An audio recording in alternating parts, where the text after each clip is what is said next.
Los invito a abrir sus Biblias en 1 Corintios 4, 1 al 5.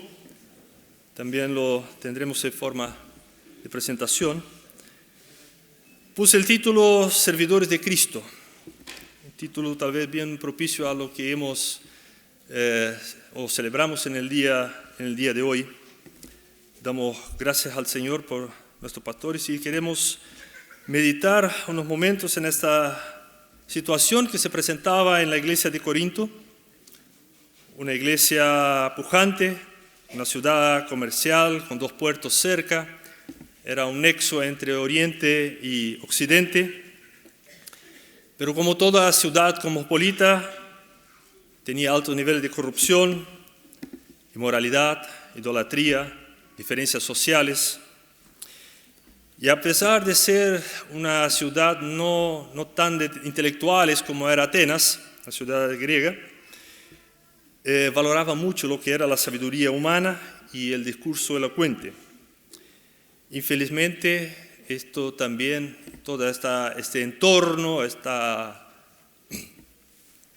de la ciudad también había permeado, todos estos problemas habían permeado la iglesia de Corinto. Y Pablo, al ser informado de esta situación, Pablo no estaba en Corinto, busca a través de esta carta enderezar el rumbo de la iglesia, dando instrucciones en ese sentido. Y siempre, es algo que quería mencionar, al mirar la Biblia debemos mirar también el contexto, buscando qué es lo que dice, quién lo dice, a quién se lo dice, por qué se lo dice.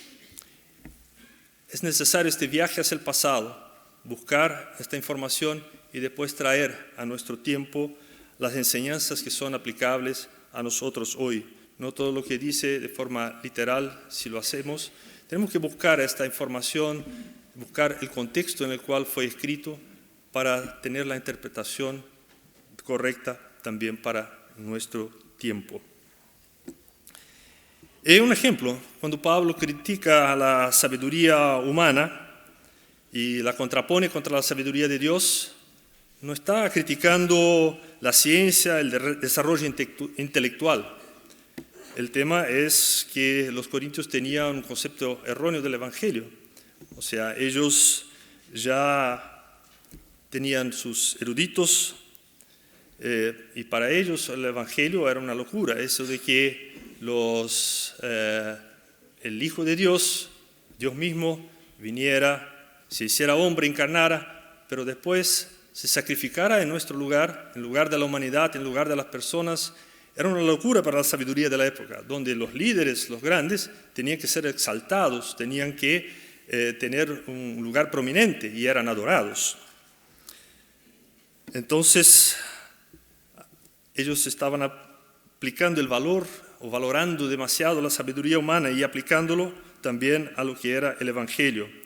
Por eso, y dejando de fuera la obra del Espíritu Santo. Y por eso también Pablo habla de su falta de madurez. O sea, ellos podían tener un discurso elocuente, pero no había un trasfondo de operación del Espíritu Santo en sus vidas, no se dejaban transformar. Era todo parte de su orgullo, de su arrogancia, de su autosuficiencia. Podría dar un discurso acá digamos, con palabras rebuscadas, dar un discurso elocuente, pero si no está la obra del Espíritu Santo, no pasa de un discurso. El Señor es que va cambiando las vidas. Nosotros usamos solamente las palabras, compartimos las palabras. Eso no significa que no deba haber un estudio previo, o sea, preparar un sermón son horas de estudio y de preparación, pero si no está la presencia del Espíritu Santo obrando, no pasa de un discurso elocuente. Y como tenían un concepto erróneo del Evangelio, también tenían un concepto erróneo de lo que era el ministerio. Por tanto, habían divisiones entre los líderes, como ya hemos visto en los domingos anteriores.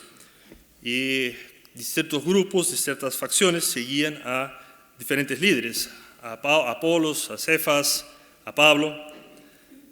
El ser humano siempre busca referentes, sea en la política, en el fútbol, en la música y también en la iglesia, principalmente cuando son líderes carismáticos que atraen a muchos seguidores. Al parecer, a los corintios se les fueron los humos a la cabeza, enalteciendo al líder de su preferencia y, naturalmente, criticando a los demás. Pablo se encarga acá de bajarle los humos. Ya lo vimos en el capítulo 3,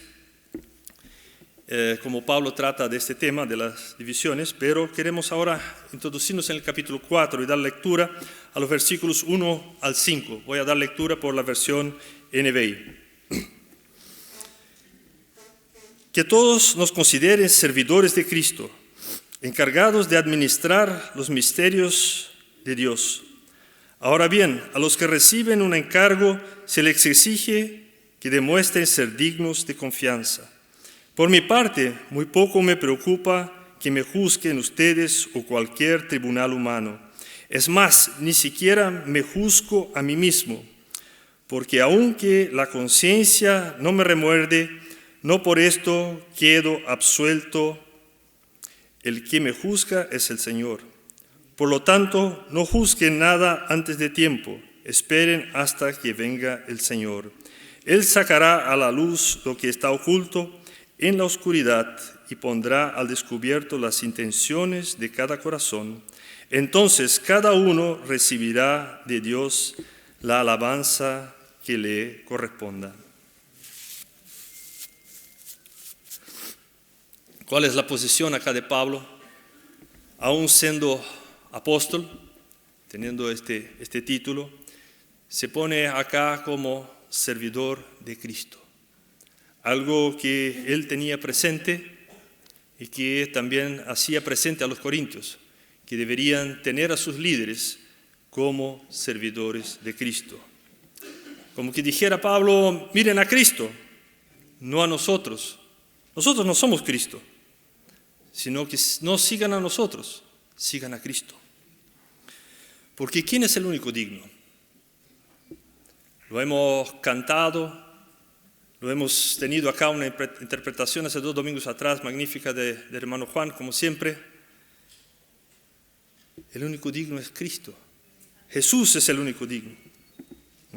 Lo hemos cantado, lo hemos escuchado, también lo hemos leído, pero debemos interiorizarnos, que esto quede en nuestra memoria, que el único digno de recibir toda la adoración, toda la alabanza, es nuestro Señor Jesús. Debemos recordarlo para que nuestro orgullo quede de lado y todo lo que hagamos, lo hagamos para el Señor. Me acuerdo, y quiero contar una pequeña historia, siempre son ilustraciones, digamos, de mi vida, que como el Señor va trabajando. Yo, hace muchos años atrás, estaba en un seminario en Uruguay, y resulta que como estudiante de seminario busco una iglesia donde congregarme, y llego a una iglesia de hermanos libres, una iglesia muy, muy querida, y allá tienen ancianos, no son como pastores como acá, pero sino que son personas de diferentes edades, pero que son tratados como ancianos, así como también se menciona en la Escritura. Y resulta que yo entro, pecho inflado, estudiante de seminario, y uno de los hermanos allá me empieza a presentar a la congregación, muestra, mira, acá tenemos un anciano que nos sirve a tiempo completo en la predicación de la palabra y todo lo demás. Y me muestra otro anciano, dice, trabaja medio tiempo acá con nosotros, nos sirve acá medio tiempo porque es gerente de un banco y tiene toda su actividad, pero nos apoya tremendamente y muy querido este anciano para nosotros. Y lo veo cargando sillas. Dije, ya. Después, al final, terminando el servicio, había una confraternización, también me invitaron y lo veo sirviendo las mesas. El Señor se encargó de desinflarme el pecho, bajarme los humos, ¿ya? Y decir, acá, si Él es capaz de servir de esta forma, cuanto más yo debo servir de esta forma, no por estar estudiando un poco más la Biblia, debo estar exento de hacer las tareas más sencillas y que al hacerlas para el Señor son de suma importancia. Y lo vamos a ver más adelante también. Así que el Señor me fue enseñando y bajándome los humos de la cabeza. A los líderes de la iglesia en nuestros días también deberían tener presente que son servidores de Cristo, independiente del título, diácono, pastor, presbítero, obispo o hasta los autodenominados apóstoles de nuestros días.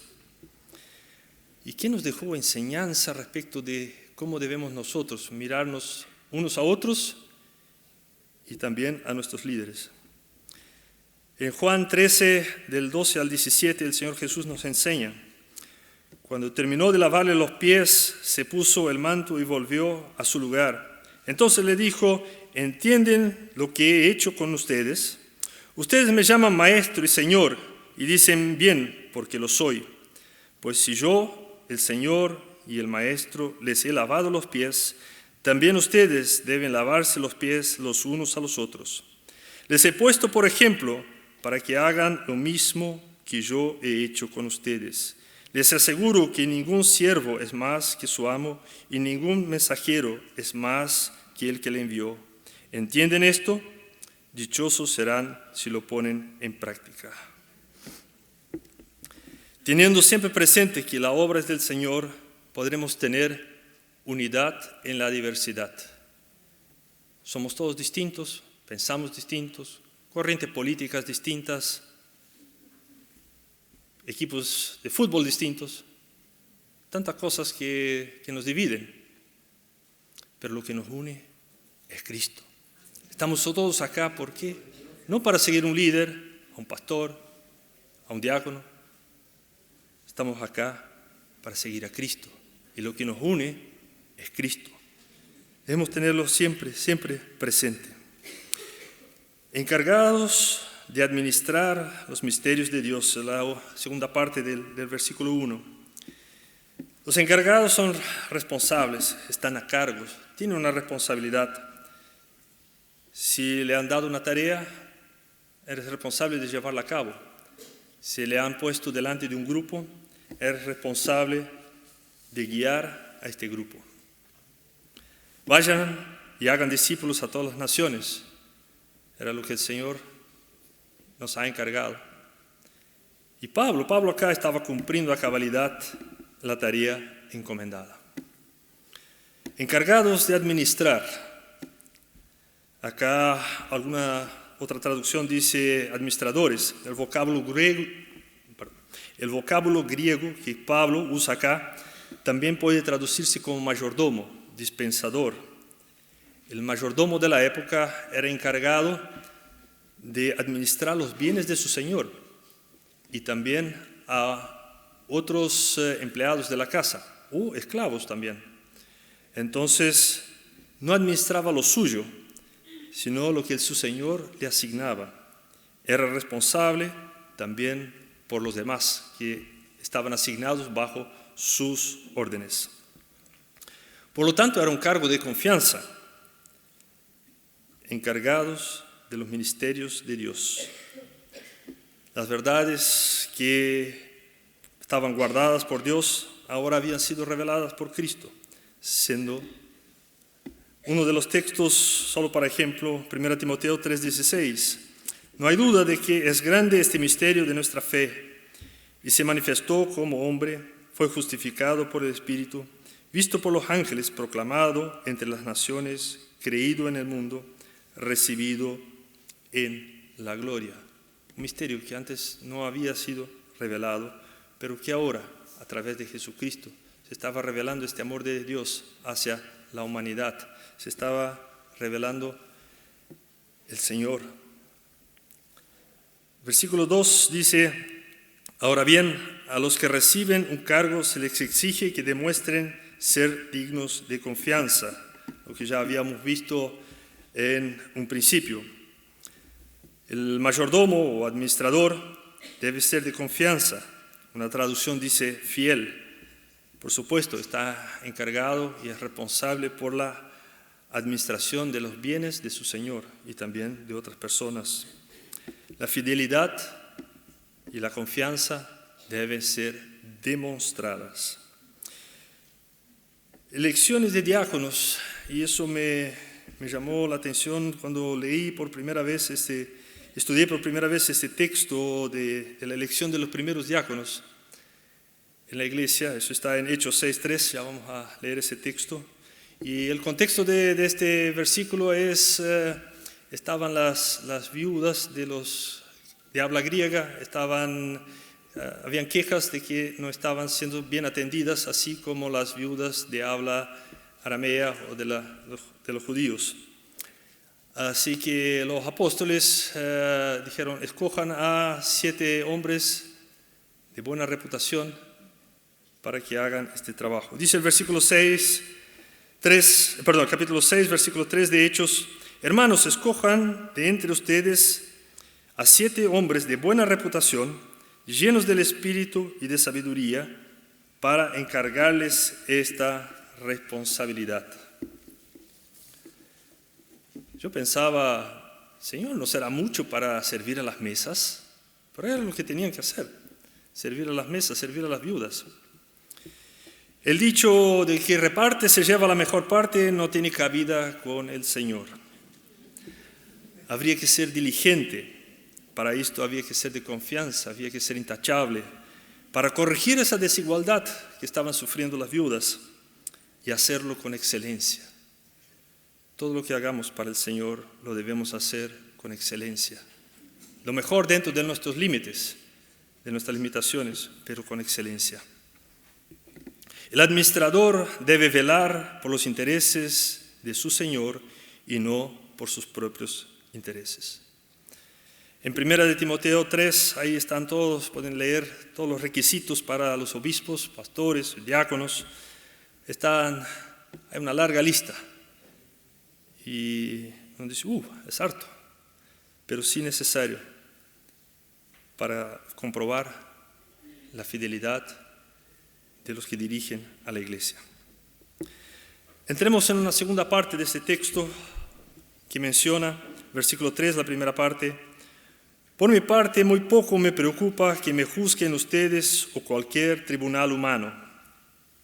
Pablo acá estaba siendo atacado, criticado, juzgado por los de las facciones que seguían a otros líderes. Eso se produce en la política. Normalmente podemos ver que los adherentes a un líder critican duramente a todo lo que hace el líder de otra facción, de otro partido político. Así que acá parece que hacían lo mismo. ¿Por qué? Porque había esa división en los distintos líderes y bueno, parece que acá no había mucha diferencia, estaban pegándole palos a Pablo. Los líderes están siempre en permanente escrutinio público y no solamente público, sino también de sus seguidores muchas veces. Somos muy rápidos en emitir un juicio respecto de otra persona. Debo reconocer yo también. O sea, es muy fácil criticar al otro sin saber lo que está realmente pasando. Pero quiero hacer una distinción entre lo que es emitir un juicio, que normalmente tiene que ver con algo negativo. Siempre cuando se hace un juicio, siempre hay algún problema. ¿Ya? En diferencia con la crítica constructiva. Quiero señalar otra pequeña historia, también una experiencia mía. Hace muchos años me congregaba en otra iglesia y un día en el sermón el pastor dice que, aparentemente en su iglesia el plato principal después del culto, en la iglesia en las casas de algunos de los hermanos era pastor frito. Es el plato principal. No porque desmenuzaran el sermón, lo que sería una bendición, sino porque criticaban duramente que el pastor tenía la corbata chueca, que su saco estaba arrugado, parece que la señora no lo cuida muy bien. Y así habían diferentes cuestionamientos que no tenían que ver con el sermón propiamente dicho, sino más bien con la actitud, porque no me saludó, porque me saludó muy rápido, porque no me da bolilla. Entonces, distintas críticas, ¿ya? En los días domingos, a la hora de almuerzo. Bueno, sé que esto acá no pasa, así que es solamente una historia que he escuchado en una otra congregación. Así que, por otro lado, algo que, como les decía, los pastores y los líderes siempre están bajo escrutinio público, pero por otro lado, la autocrítica es algo que debe estar siempre presente en los líderes de la iglesia. Y también la crítica constructiva debe siempre ser bien recibida. ¿Por qué? Porque nos ayuda a crecer, nos ayuda a madurar, nos ayuda a corregir. Pablo acá menciona, ni siquiera me juzgo a mí mismo, en la segunda parte del versículo 3. Pablo conocía lo engañoso que puede ser el corazón humano, por eso él no se juzgaba a sí mismo. Si nos juzgáramos a nosotros mismos, probablemente seríamos, o muchos serían, muy autocomplacientes. Siempre las personas buscan justificar sus errores o echar la culpa a otro. Y algunos otros, como yo, que somos demasiado autoexigentes, por un error menor nos castigaríamos con azotamiento por látigos. Y les aseguro que es el pensamiento más suave que ha pasado por mi mente.